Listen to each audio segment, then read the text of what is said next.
ছোট থেকে বড় স্যান্ডউইচ খেতে আমরা সবাই খুব ভালোবাসি। কিছু ঘরোয়া উপকরণ দিয়ে স্যান্ডউইচটা বানিয়ে নেওয়া যায়, তবে টেস্ট হয় কিন্তু একদম দোকানের মতন। আপনাদের জানাই সাদর আমন্ত্রণ। তাহলে আমার আজকের recipe chicken sandwich. Chicken sandwich বানানোর জন্য এখানে বোনলেস চিকেন নিয়ে নিয়েছি,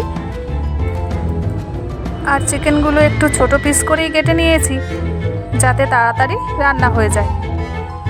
এবার চিকেনটা ম্যারিনেট করে নেব, সেজন্য আলাদা একটা বোল নিয়ে নিচ্ছি।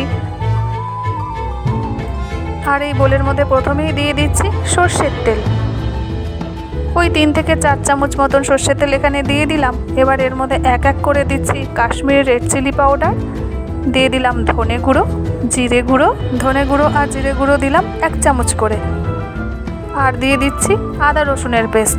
এখানে আদা রসুন আর কাঁচা লঙ্কা একসঙ্গে পেস্ট করে রেখেছিলাম। এবার এর মধ্যে দিয়ে দিচ্ছি জল ঝরানো টক দই, আর দিয়ে দিচ্ছি কিছুটা কাসুরি মেথি। এবার পরিমাণ মতন লবণ দিয়ে সব কিছু ভালো করে মেখে নিচ্ছি।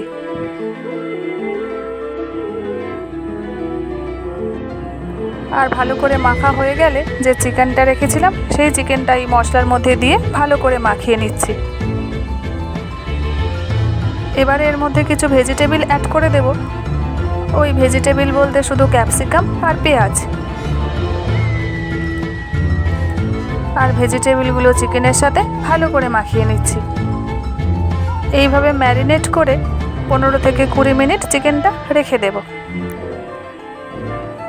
আর 15 থেকে 20 মিনিট পর চিকেনগুলো ফ্রাই করে নেব। সেজন্য একটা ননস্টিক ফ্রাইং প্যান নিয়ে নিয়েছি, আর এই ফ্রাইং প্যানের মধ্যে দিয়ে দিলাম 2 চামচ মতন সর্ষের তেল। আর সর্ষের তেলটা যখন ভালো করে স্প্রেড হয়ে যাবে তখন ম্যারিনেট করা চিকেনগুলো এক এক করে এর মধ্যে দিয়ে দেব।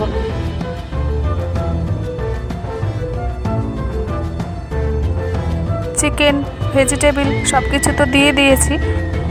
4 থেকে 5 মিনিট লাগবে একটা সাইড ফ্রাই হতে।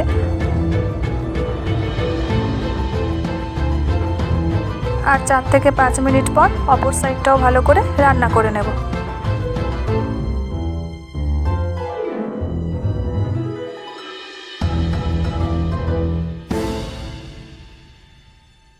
যখন দুটো সাইড ভালো করে ফ্রাই হয়ে যাবে তখন চিকেনগুলো এক এক করে তুলে একটা চপিং বোর্ডের মধ্যে নিয়ে নিচ্ছি। সমস্ত চিকেন নামানো তো হয়ে গেছে। এখন গরম, সেজন্য কাটা যাবে না, তবে যখন ঠান্ডা হয়ে যাবে তখন চিকেনগুলো এইভাবে ছোট ছোট পিস করে কেটে নেব।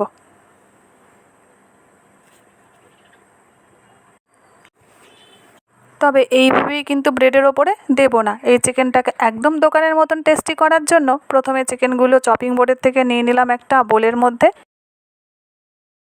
এবার এর মধ্যে দিয়ে দিলাম 2 চামচ মেয়োনিজ, কিছুটা কুচনো ধনে পাতা, আর টেস্টটা আরও বাড়ানোর জন্য এর মধ্যে দিয়ে দিলাম 1 চামচ চাট মশলা। সব কিছু দিয়ে এবার ভালো করে মাখিয়ে নেব। চিকেনের পুরটা তো রেডি হয়ে গেল। এবার এখানে নিয়ে নিয়েছি 2টো ব্রেড। একটা ব্রেডের ওপরে প্রথমে চিকেনের পুরটা স্প্রেড করে দেব। আর যখন চিকেনটা ভালো করে দেওয়া হয়ে যাবে তখন আরেকটা ব্রেড নিয়ে ওপর থেকে চাপা দিয়ে দেব।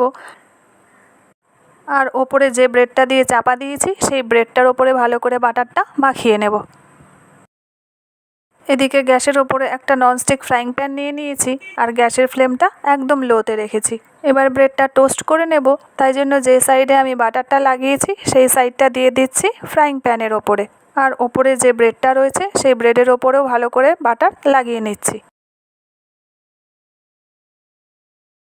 ওই ব্রেডটা ততক্ষণ টোস্ট হতে থাক, এদিকে আরও একটা ব্রেড রেডি করে নিচ্ছি। ওই আগের মতন করেই প্রথমে ব্রেডের ওপরে চিকেনের পুরটা দিয়ে আরও একটা ব্রেড চাপা দিয়ে দিলাম, আর ওপর থেকে বাটারটা লাগিয়ে দিচ্ছি।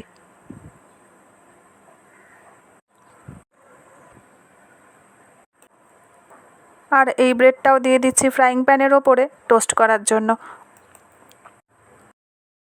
আর প্রথমে যে ব্রেডটা টোস্ট হওয়ার জন্য দিয়েছিলাম সেই ব্রেডটা দেখুন কি সুন্দর টোস্ট হয়ে গেছে। এবার অপর পাশটাও উল্টে টোস্ট করে নেব। আর যখন দুটো সাইড টোস্ট করা হয়ে যাবে তখন একটা পাত্রের মধ্যে নামিয়ে নেব। 3 থেকে 4 মিনিট লাগবে একটা সাইড হতে, আর 3 থেকে 4 মিনিট হয়ে গেলে অপর পাশটাও উল্টে দেব। 3 থেকে 4 মিনিট পর নামিয়ে নিলেই একটা টোস্ট রেডি হয়ে যাবে। রেডি হয়ে গেল একদম দোকানের মতন চিকেন স্যান্ডউইচ। বাচ্চাদের স্কুলে কিংবা বড়দের অফিসে কিন্তু চট করে বানিয়ে দেওয়া যায় এই চিকেন স্যান্ডউইচ। তাহলে বাড়িতে আপনারা অবশ্যই একবার এইভাবে ট্রাই করবেন। আশা করি আজকের পুরো ভিডিওটা আপনাদের নিশ্চয়ই ভালো লেগেছে, আর যদি ভালো লেগে থাকে তাহলে আমাকে কমেন্টে কিন্তু জানাতে ভুলবেন না।